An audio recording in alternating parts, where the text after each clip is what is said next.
আজকের Arafat Rahman cocoa medal Memorial ট্রাস্টের এই পুরস্কার বিতরণী অনুষ্ঠানের সম্মানিত সভাপতি শেখ নাসের, আমাদের এই অনুষ্ঠান এই কমিটির সকল সদস্যবৃন্দ, আমার সামনে উপস্থিত সকল আজকের এই অনুষ্ঠানের অতিথিবৃন্দ, স্পেশালি খেলোয়াড়বৃন্দ, আসসালামু আলাইকুম। প্রথমেই আমি ধন্যবাদ জানাচ্ছি, একান্তভাবে ধন্যবাদ জানাচ্ছি সেই মানুষগুলোকে, শেখ নাসির সহ, শরফু সহ আরও যারা গত 15 বছর ধরে সামনে থেকে এবং পেছন থেকে বিভিন্নভাবে সহযোগিতা করেছেন আজকের এই অনুষ্ঠানটি হবার জন্য। গত 10 বছর ধরে যারা বিভিন্নভাবে সহযোগিতা করেছেন এই মানুষগুলোকে আজকের এই অনুষ্ঠানটি অনুষ্ঠিত হবার জন্য, তাদের প্রত্যেককে আমি একান্তভাবে ধন্যবাদ জানাচ্ছি। আমার পরিবারের পক্ষ থেকে কিভাবে কি হয়েছে এর মধ্যে আপনারা শুনেছেন, বিভিন্ন জনের বক্তব্য এখানে রেখেছেন, তাদের বক্তব্য থেকে আপনারা শুনেছেন কিভাবে এই সংগঠনটি ছোট ছোট গুটি গুটি পায়ে আজ এখানে এসে দাঁড়িয়েছে। বিভিন্ন মানুষ বিভিন্নভাবে তাদেরকে আজকে এখানে আসার জন্য সহযোগিতা করেছে। এই ঘটনাগুলো আপনারা বা যারা বক্তব্য রেখেছেন তাদের কাছ থেকে কম বেশি আপনারা শুনেছেন। কোকোর সম্পর্কে বড় ভাই হিসাবে আমি একটাই কথা বলবো যে একজন বড় ভাই তার ছোট ভাই সম্পর্কে গর্ব করার মতন কম বেশি যা থাকে সবগুলোই আমার ছোট ভাই কোকোর ভিতরে ছিল।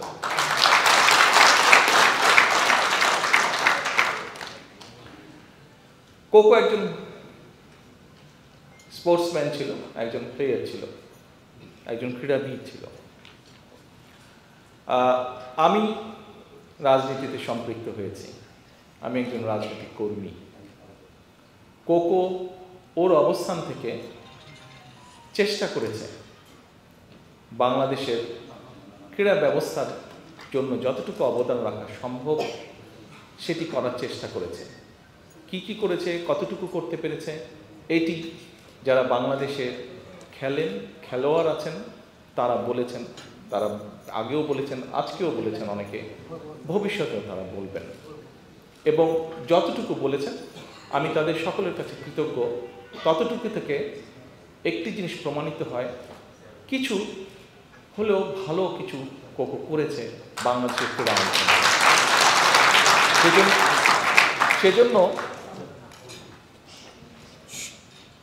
সেজন্য বড় ভাই হিসাবে আমি অত্যন্ত গর্ববোধ করি। এখন আমি একদম, যেহেতু আমি একটু আগেই বলেছি আমি একজন রাজনৈতিক কর্মী, স্বাভাবিক রাজনৈতিক কর্মী হিসাবে আমি পুরো বিষয়টাকে ভিন্নভাবে একটু দেখি। একজন রাজনৈতিক কর্মী বা রাজনীতিবিদের সামনে অনেকগুলো বিষয় থাকে, যেমন ক্রীড়া থাকে, তেমন দেশের শিক্ষা ব্যবস্থার বিষয়ে কোনো চিন্তা থাকে, তেমন দেশে মানুষের কর্মসংস্থানের ব্যাপারে চিন্তা থাকে, ঠিক তেমনইভাবে দেশের মানুষের স্বাস্থ্যের ব্যাপারে চিন্তা থাকে, বিভিন্ন রকম বিষয় থাকে যে বিষয়গুলো নিয়ে একজন পলিটিশিয়ান অথবা একজন রাজনৈতিক কর্মী বিভিন্ন মানুষের সাথে আলোচনা করে, চিন্তা ভাবনা করে। আজকের এই অনুষ্ঠানটি যেহেতু খেলাধুলাকে নিয়ে, এই অনুষ্ঠানটি যেহেতু কোকোকে নিয়ে, এই অনুষ্ঠানটি যেহেতু ক্রীড়া অঙ্গনকে নিয়ে, এখানে যেহেতু ক্রীড়াবিদ অনেকে উপস্থিত আছেন, খেলোয়াড় উপস্থিত আছেন, যদিও এর বাইরে কিছু রাজনৈতিক কর্মীও এখানে উপস্থিত আছেন, আমার মনে হয় মোটামুটি সমান সমান বোধহয় হবে ঘরের মধ্যে যারা আছেন। তো আমি আপনাদের সামনে আজকে আমার কিছু চিন্তা শেয়ার করব, যেই চিন্তাগুলো কম বেশি এর ভিতরে আমি শেয়ার করেছি। পলিটিক্যাল বক্তব্য না, ভয় পাবার কিছু নেই। আমি আপনাদের সাথে কিছু শেয়ার করব যে আমি আগেই বলেছি যে আমার ছোট ভাই ছিল প্লেয়ার, একজন ক্রীড়াবিদ একজন। আমি তা না, অনেক কিছুর সাথে আমি বাংলাদেশের আগামীতে যদি ইনশাল্লাহ আল্লাহ রহমতে বাংলাদেশের মানুষের সমর্থন নিয়ে আমাদের দল বিএনপি সরকার গঠনে সক্ষম হলে অনেকগুলো বিষয়ের পাশাপাশি কীভাবে বাংলাদেশের ক্রীড়াটাকে কম বেশি সাজাতে চাই, অথবা কিভাবে বাংলাদেশের আগামী ভবিষ্যৎ প্রজন্ম যারা তাদের ভিতর থেকে খেলোয়াড় বের করে নিয়ে আসতে চাই, বিভিন্ন বিভিন্ন ডিফারেন্ট স্পোর্টসের খেলোয়াড়দেরকে বের করে নিয়ে আসতে চাই, এটার সম্পর্কে খুব সংক্ষেপে আপনাদের সামনে তুলে ধরতে চাই। এখন গতকালকে বিকেলে আমিনুল আছে এখানে, ওর বক্তব্য একটু আগে আপনারা শুনেছেন। আমিনুল সহ আরও কয়েকজন ঢাকা থেকে এই অনুষ্ঠানে যোগ দেওয়ার জন্য এসে পৌঁছল। প্রায় দেড় দুই বছর আগে আমিনুল আরেকবার এসেছিল লন্ডনে। তখন এক ফাঁকে আমি ওর সাথে আলাপ করছিলাম, ঠিক একই আলাপগুলো প্রায় দেড় দুই বছর পরে গতকাল আবার আলাপ করছিলাম। সেই আলাপের বিষয়টা কি ছিল? সেই আলাপের বিষয়টা ছিল, আপনাদের নিশ্চয়ই মনে আছে যে বেশ কয়েক বছর আগে, এখন এই মুহূর্তে বোধহয় নেই সেটা, কয়েক বছর আগে বাংলাদেশে একটি অনুষ্ঠান হতো, খুব সম্ভবত একটি টিভি চ্যানেল এটি অনুষ্ঠানটি চালু করেছিল, তোমাকেই খুঁজছে বাংলাদেশ, একটা অনুষ্ঠান হতো টিভিতে। সেই অনুষ্ঠানে বিভিন্ন কালচারাল বিষয় আমাদের ভবিষ্যতে যারা নতুন প্রজন্ম, যারা ভবিষ্যৎ, তাদের ভিতর থেকে বের করে নিয়ে আসা হতো। কেউ হয়তো ভালো মিউজিশিয়ান, কেউ হয়তো ভালো গান গাইতে পারে, কেউ হয়তো ভালো কবিতা আবৃত্তি করতে পারে, এরকম কালচারাল লাইনে যারা ভালো আছে এরকম ট্যালেন্ট খুঁজে নিয়ে আসা হতো। তা আমি আমিনুলের সাথে কয়েক বছর আগেও আলাপ করেছিলাম, গতকালকে আলাপ করছেন যে আমরা স্কুল থেকে, বিশেষ করে যদি আমাদের ভবিষ্যৎকে, আমি স্কুল কলেজ বলেছিলাম, আমিনুল আমাকে বলে যে ভাই আমরা স্কুলের মধ্যে থাকতে হবে, কারণ কলেজ হলে তারপরে করা যাবে, কিন্তু তারপরে কলেজ হলে একটা বয়সের একটা পর্যায়ে চলে যায়। কিন্তু আমরা যদি স্কুল থেকে ট্যালেন্ট হান্ট করি, যারা স্পোর্টসম্যান, কেউ হয়তো ফুটবলে ভালো, কেউ হয়তো টেনিসে ভালো, কেউ হয়তো ক্রিকেটে ভালো, কেউ হয়তো ভলিবলে ভালো, কেউ হয়তো বাস্কেটবলে ভালো, এভাবে আমরা স্কুলগুলো থেকে বের করে নিয়ে আসবো প্লেয়ারদেরকে। কীভাবে কি বের করে নিয়ে আসবো, কীভাবে এদেরকে বের করবো, এটা আরও লম্বা বিষয়, অনেক প্ল্যানিংয়ের বিষয় আছে, কিন্তু সেটা আমরা করব। আমাকেও বললো যে ভাইয়া এই মুহূর্তে বাংলাদেশে 5টা বলেছিলাম বিকেএসপি, 5টা বিভাগে আমাদের আছে, আমরা যদি চারটা বিভাগে আছে আমাদের, আমরা সবগুলো বিভাগে একটা করে বিকেএসপি করতে চাই। তা আমি আমিনুলকে বললাম যে আমিনুল, সবগুলো বিভাগে যদি বিকেএসপি করতে হয় আমাদের অনেক রিসোর্স লাগবে, এই মুহূর্তে হয়তো এত রিসোর্স না, তোমার যে 4টা আছে আমরা যদি সুযোগ পাই এই 4টাকে আমাদের ফাংশনাল করতে হবে, আগে এই 4টাকে আমাদের ফাংশনাল করতে হবে। আমরা যদি এই 4টার মাধ্যমে যদি আমরা ট্যালেন্ট হান্ট করে নিয়ে আসতে পারি, ভালো খেলোয়াড় তৈরি করে নিয়ে আসতে পারি, তখন আমরা দেশের মানুষকে বলতে পারবো। আমরা যদি প্রেজেন্ট করতে পারি ভালো ভালো বিভিন্ন ডিফারেন্ট স্পোর্টসের ভালো ভালো ইয়েতে আমরা যদি খেলোয়াড় বের করে আনতে পারি, তখন আমরা জাতির সামনে উপস্থাপন করতে পারবো আরও কেন বিকেএসপি আমাদের দরকার, সেটি আমরা উপস্থাপন করতে পারবো। কিন্তু এখন এর মধ্যেই আমাদেরকে করতে হবে কাজ। এটি যেরকম একটা, আপনারা নিশ্চয়ই এর মধ্যে বিভিন্ন বক্তব্য শুনেছেন, আমরা বাংলাদেশের শিক্ষাটাকে, বিশেষ করে প্রাইমারি এবং সেকেন্ডারি স্কুলে যে শিক্ষাটা, এটাকে আমরা একটু ভিন্নভাবে সাজিয়ে তুলতে চাই। সেটি কি? সেটি হচ্ছে যে ছেলেমেয়েরা শুধু পড়ালেখা করবে, রাত দিন পড়ালেখা করবে, এটা কেমন কথা? খেলতেও তো হবে। কারণ খুব সিম্পল ব্যাপার, একটি মেডিকেল, আমি ডাক্তার না, আমার স্ত্রী ডাক্তার, তবে একটা সিম্পল ব্যাপার আছে, আপনি যখন ফিজিক্যালি নড়াচড়া করবেন খুব স্বাভাবিকভাবেই আপনার বডিতে রক্ত চলাচল বাড়বে, এবং রক্ত চলাচল যত বাড়বে স্বাভাবিকভাবে আপনার ব্রেনে অক্সিজেন তত বেশি যাবে, ফ্রেশ হবে, আপনার চিন্তা শক্তি তত বাড়বে। অক্সিজেন যত বেশি মাথায় যাবে তত চিন্তা শক্তি বাড়বে। সেই জন্য খুব স্বাভাবিকভাবেই যেই ছেলেটা খেলাধুলা করবে তাকে যদি পড়ালেখারও ভালো সুযোগ করে দেওয়া যায়, তার কিন্তু পড়ালেখাটাও ভালো হবে। কাজেই পড়ালেখায় ভালো করতে হলে অবশ্যই খেলাধুলা করতে হবে, অবশ্যই খেলাধুলা করতে হবে। আমরা এখানে আজকে যারা আছি, আমরা এখানে যারা আজকে এই ঘরে উপস্থিত আছি, কম বেশি হয়তো অনেক দিন ধরে আমার মতন আপনারা অনেকে লন্ডনে আছেন, বিভিন্নভাবে আপনারা আছেন। আমি কেন আছি কম বেশি আপনারা জানেন। যখন লন্ডন শহরের বিভিন্ন জায়গায় যাই তখন একটা জিনিস দেখলে মাঝে মাঝে একটু কষ্টও লাগে। আপনারা নিশ্চয়ই খেয়াল করেছেন যে প্রতি পাড়াতে বা প্রতি এরিয়াতে সুন্দর সুন্দর মাঠ আছে, গ্রিন সবুজ মাঠ, দেখলেই মনে হয় মাঠের মধ্যে দৌড়াদৌড়ি শুরু করি। এবং অনেক মাঠ আছে যেগুলোর পাশে সুন্দর করে হয় আপনার বাস্কেটবল অথবা ভলিবল অথবা টেনিস কোর্ট অথবা বিভিন্ন রকম ব্যবস্থা করা আছে, বিভিন্ন স্পোর্টসের ব্যবস্থা করা আছে। দেখলে মাঝে মাঝে একটু হিংসা হয়, খারাপও লাগে, আচ্ছা ভাই আমরা কেন এরকম করতে পারবো না। আমার খুব ইচ্ছা আছে যে ইনশাল্লাহ আল্লাহর মধ্যে সুযোগ পেলে ঢাকা শহরে আমাদের 100টা ওয়ার্ড, আমরা কি একটা জিনিস করতে পারি না? আমরা যদি একটা পরিকল্পনা গ্রহণ করি, অন্তত প্রতি 2টো ওয়ার্ডের মাঝখানে 2 বিঘা না 3 থেকে 4 বিঘা একটা জায়গা যদি আমরা বের করে নিই, একটা সবুজ জায়গা, সেখানে বাচ্চারা খেলবে, মুরব্বীরা বয়স্করা যারা আছেন যাদের প্রয়োজন তারা সেখানে হাঁটবেন, অর্থাৎ মানুষ সেখানে চারিদিকে, এখানকার মাঠগুলো আপনারা দেখেছেন যে বিভিন্ন, এই যেটা বললাম বিভিন্ন এলাকা আছে যে গাছ, মাঠগুলো সুন্দর মোটামুটি চারকোনা এবং চারদিকে বড় বড় গাছ লাগানো, অর্থাৎ ওখানে বুক ভরে শ্বাস নেওয়া যায়। ঠিক এরকম একটা চিন্তা আছে যে এখন যে আমরা ছেলেদেরকে বলছি, ছেলেমেয়েদেরকে বলছি যে খেলাধুলা করতে হবে, বাচ্চারা খেলবেই বা কোথায়, মাঠই তো নাই, কাজে আমাদেরকে মাঠ তৈরি করতে হবে, জায়গা দিতে হবে, খোলা জায়গা দিতে হবে যেখানে বাচ্চারা যাবে। আমরা অনেক সময় শুনি আত্মীয় স্বজন, বিভিন্ন পরিবার পরিজন বলে এই বাচ্চারা সারাদিন শুধু ফোন নিয়ে খেলছে। আরে ভাই, বাচ্চাদেরকে তো মাঠ করে দিতে হবে, তাহলেই ওরা খেলবে। মাঠের ব্যবস্থা নাই বলেই তো ওরা আজকে সারাক্ষণ ঘরে বসে আছে, সারাক্ষণ ইন্টারনেটের মধ্যে আছে। তো এইরকম একটি চিন্তাভাবনা আছে। যেই কথাটি বলছিলাম যে স্কুলের সিলেবাসটাকে ঢেলে সাজাতে চাই। কেমন? আমাদের স্কুলে কম বেশি বিভিন্ন রকম সাবজেক্ট আছে, বাংলা আছে, ইংরেজি আছে, অঙ্ক আছে, বিজ্ঞান আছে, যেটাই হোক সাবজেক্ট আছে। প্রত্যেকটা সাবজেক্টে হয়তো কম বেশি মার্কিং থাকে। কত মার্কিং থাকে? 100 মার্কিং থাকে। এখন আমরা 100 মার্কিং থেকে কিছু কিছু মার্কিং বের করে আনতে চাই। অবশ্যই স্পেশালিস্ট আছে, ওনাদের সাথে আমরা আলাপ করবো, বাট আমাদের প্রাইমারি যেই চিন্তাটা, এখন এই মার্কিংগুলো বের করে নিয়ে এসে আমরা বিভিন্ন জিনিস ওখানে ইন্ট্রোডিউস করতে চাই। যেমন ধরেন আপনি Bangla first paper, Bangla first পেপারে 100 মার্ক আছে। 100 মার্ক থেকে যদি ওটাকে 80-তে নিয়ে আসেন, 20 মার্ক বের করে নিয়ে আসলেন। আচ্ছা, এই 20 মার্কটা কোথায় দিবেন আপনি? ধরেন আমরা যেটা অলরেডি এর মধ্যে বলেছি যে বাচ্চাদেরকে আমরা সেকেন্ড ল্যাঙ্গুয়েজ, থার্ড ল্যাঙ্গুয়েজ শিখাবো, আমরা ল্যাঙ্গুয়েজ দিব। ঠিক এইভাবে কম্পালসারি করে দিব। হয়তো ধরেন 5টা আইটেম স্পোর্টসের আমরা করে দিলাম, বা 6টা আইটেম করে দিলাম। যেই বাচ্চার যেটা পছন্দ সে সেই স্পোর্টস টানবে, কিন্তু স্পোর্টস ওকে করতেই হবে। It can be football, it can be basketball, it can be volleyball, it can be cricket, what ever it is, তাকে একটা স্পোর্টস করতেই হবে। ছেলেদের এবং মেয়েদের সবাইকে স্পোর্টস করতে হবে। কারণ ঘরে বসে রাখতে চাই না বাচ্চাদেরকে, তাদেরকে মাঠে খেলতে হবে।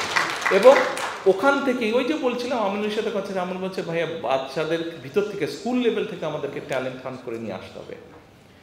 এটার লং টার্ম যেটা টার্গেট, আমাদের লং টার্ম যেটা আমরা চিন্তা করছি, ধরেন আমরা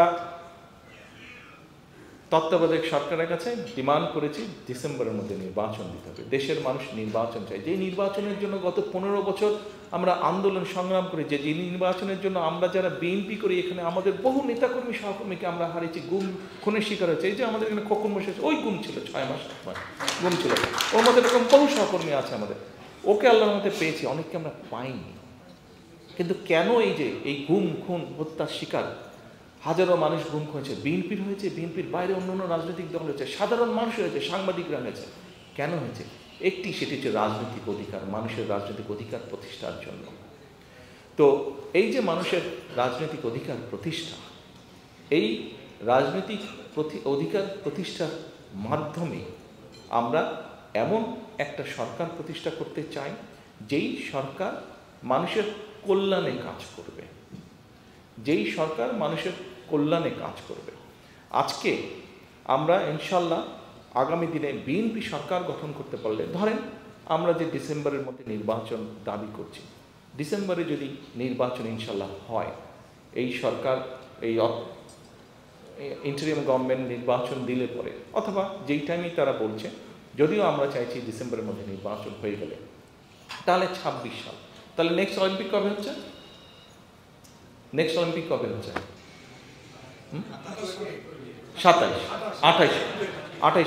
28-এ হয়তো আমরা পারবো, কিন্তু তারপরে আমাদের হাতে 4 বছর সময় থাকবে, 28 থেকে ধরে। তাহলে এইদিকে 2 বছর, ওইদিকে 4 বছর, 6 বছর। আমরা তো কয়েকটা স্পোর্টস বাছাই করে নিব। এই কয়েকটা স্পোর্টসে নেক্সট 6 বছর আমরা এমফেসাইজ দেবো, সব রকমভাবে আমরা করবো, যাতে কিছুটা কিছু ওখান থেকে আমরা বের করে আনতে পারি। আরও এরকম ইন্টারন্যাশনাল যেগুলা গেম আছে সেগুলাকে আমরা টার্গেট করব। টার্গেট করার মাধ্যমে আমরা যাদেরকে বেছে বের করে নিয়ে আসবো, ওই যে স্কুল লেভেল থেকে বিভিন্নভাবে বিভিন্ন জেলা থানা সব জায়গা থেকে যাদেরকে বের করে নিয়ে আসবো, 6 বছর, নেক্সট 6 বছর এদের পিছিয়ে সব রকমের ব্যবস্থা আমরা করব। তাদের কাজ একটাই হবে, সারাদিন খেলা খেলা অ্যান্ড খেলা। অর্থাৎ ওদেরকে দেশের জন্য একটা সুনাম বয়ে নিয়ে আসতে হবে, এবং যেহেতু তারা দেশের জন্য সুনাম বয়ে নিয়ে আসবে, সেই জন্য দেশের এবং বিশেষ করে একটা সেই সময় যে সরকারটা থাকবে, সেই সরকারের দায়িত্ব হচ্ছে ওদের সব রকমের দেখভাল করতে হবে। ওদেরকে যাতে, যেমন কিছুদিন আগের ঘটনা, এটি নিয়ে গতকালকে আমরা আলাপ করছিলাম। ওয়েট লিফটিংয়ের প্রতিযোগিতা হচ্ছিল বাংলাদেশে।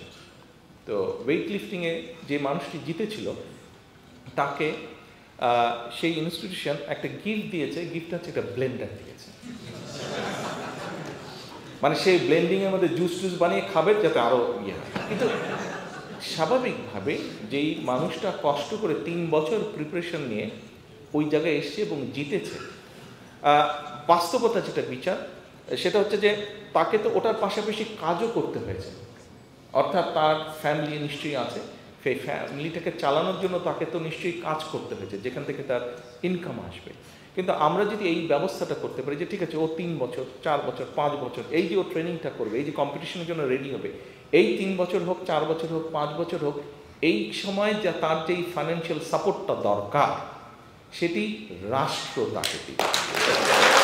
সেটি ওয়েট লিফটিংয়ের ক্ষেত্রে হতে পারে, সেটি ক্রিকেটের ক্ষেত্রে হতে পারে, সেটি ফুটবলের ক্ষেত্রে, অর্থাৎ আমরা যাদেরকে বাছাই করে নেব যারা দেশকে রিপ্রেজেন্ট করবে ইন্টারন্যাশনাল এরিনাতে, যারা দেশকে রিপ্রেজেন্ট করবে, তাদের সকল দায় দায়িত্ব রাষ্ট্র নেবে, একটা সার্টেন টাইম পর্যন্ত রাষ্ট্র নেবে। এই হচ্ছে মোটামুটিভাবে ক্রীড়া নিয়ে, খেলা নিয়ে, ক্রীড়া জগৎ নিয়ে আমাদের দল বিএনপি আমাদের ভবিষ্যৎ চিন্তা ভাবনা। আমরা চাই, এখন যেরকম বাংলাদেশকে অনেক মানুষ চিনে বিদেশে, সারা পৃথিবীতে। কিভাবে চিনে? ক্রিকেটের কথা বললেই বাংলাদেশকে চিনে। আমরা তো আশা করতে পারি, আমরা তো চিন্তা করতে পারি, আমরা তো প্ল্যান করতে পারি, ঠিক আছে ক্রিকেট দিয়ে বাংলাদেশ চিনছে, এটাকে আমরা এগিয়ে নিয়ে যাবো ইনশাল্লাহ। ভলিবল হোক, বাস্কেটবল হোক, অন্য যে কোনো স্পোর্টস হোক, সাইকেলিং হোক, রেসলিং হোক, ওগুলো দিয়েও বাংলাদেশকে চিনবে। শুধু একটা দিয়ে চিনবে কেন, আরও অনেক কিছু দিয়ে বাংলাদেশকে চিনবে। কাজেই ওইরকম একটা কিছু আমরা করতে চাই। কতটুকু পারবো জানি না, বাট আমি মনে করি আমরা যদি পরিকল্পনা নিয়ে আমরা যদি নেমে পড়ি কাজে, আমরা যদি চেষ্টা করি, 100% না হলেও 60% 70% তো নিশ্চয়ই ইনশাল্লাহ পাবো। কেন পাবো? কাজেই আসুন, আমরা আন্দোলন করেছি, আমরা সংগ্রাম করেছি। বাংলাদেশের বহু মানুষ, রাজনৈতিক হোক অরাজনৈতিক হোক, বহু মানুষ তাদের জীবনটা পর্যন্ত দিয়ে দিয়েছে। কেন দিয়েছে? রাজনৈতিক অধিকার প্রতিষ্ঠার জন্য দিয়েছে। একটি দেশে মানুষ স্বাভাবিকভাবে যা যা প্রত্যাশা করে সেই বিষয়গুলো যাতে দেশে সংগঠিত হয়, তার জন্য জীবন দিয়েছে। যে মানুষগুলো জীবন দিয়েছে, যারা চলে গিয়েছে আমাদেরকে ছেড়ে, আসুন আমরা আন্দোলন করেছি, সংগ্রাম করেছি, এখন হচ্ছে দেশ গড়ার পালা। সামনে আমাদের সেই সুযোগটা। আজকে আপনারা যারা এই ঘরে আছেন, যারা এই ঘরে নেই, সামনে অনেক ক্যামেরা দেখতে পাচ্ছি, নিশ্চয়ই অনলাইনে অনেকে কানেক্টেড আছেন, ক্যামেরাম্যান, বিভিন্ন মিডিয়ার ক্যামেরাম্যান দেখছি, হয়তো টিভিতে যাবে, বিভিন্ন জায়গায় যাবে, নিউজ, অনেকেই আমার কথা শুনতে পাবেন, দেখতে পাবেন। প্রত্যেকের কাছে আমার আহ্বান, প্রত্যেকের কাছে আমার অনুরোধ, আমরা আন্দোলন করেছি, সংগ্রাম করেছি, আমরা একটি জায়গায় এসে দাঁড়িয়েছি। সামনের সময়টি হচ্ছে সকলে মিলে কাঁধে কাঁধ রেখে দেশটাকে গড়তে হবে। আসুন, আমাদের মধ্যে বিভিন্ন বিষয়ে মত পার্থক্য থাকতেই পারে, থাকাটাই স্বাভাবিক, গণতন্ত্রে সেটাই স্বাভাবিক। কিন্তু দেশের ক্রীড়াঙ্গনকে আন্তর্জাতিক স্থানে নিয়ে যাওয়া, দেশের মানুষকে নিরাপত্তা দেওয়া, দেশের বেকারদের কর্মসংস্থান করা, দেশে আইনের শাসন প্রতিষ্ঠা করা, এরকম যে বিষয়গুলো, এটাতে নিশ্চয়ই কারো দ্বিমত থাকবে না। কাজেই এই কাজগুলোকে, এরকম আরও কাজ আছে, দেশের মানুষের স্বাস্থ্যের সকলের জন্য মিনিমাম একটা স্বাস্থ্যের ব্যবস্থা করা, এটাতে কারো দ্বিমত থাকবে না। কাজেই আসুন এইগুলো যাতে আমরা সকলে মিলে, সকল রাজনৈতিক দল একসাথে মিলে আমরা কাঁধে কাঁধ মিলিয়ে কাজ করতে পারি, দেশটাকে গড়তে পারি, দেশটাকে সুন্দরভাবে সামনে এগিয়ে নিয়ে যেতে পারি। আজকের আরাফাত রহমান কোকো মেমোরিয়াল ট্রাস্টে এই হোক আমাদের প্রত্যাশা, এই হোক। আমি পরিশেষে আবারও এই ট্রাস্টের যে মানুষগুলো এত কষ্ট করে গত 10 বছর ধরে বিভিন্ন ঘাত প্রতিঘাতের মাধ্যমে এই ট্রাস্টটিকে ধরে রেখেছেন এবং এই জায়গায় এসেছেন, আবারও সকলকে আন্তরিকভাবে ধন্যবাদ, শুভেচ্ছা দিয়ে আমার বক্তব্য শেষ করছি। আল্লাহ।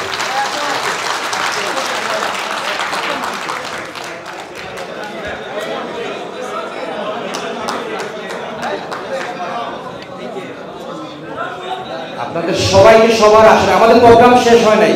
প্রধান অতিথির বক্তব্য শেষ মানে প্রোগ্রাম শেষ না, আমাদের প্রোগ্রাম এখনো আরো বাকি আছে। আপনারা বসে পড়েন, প্লিজ প্লিজ বসে পড়েন।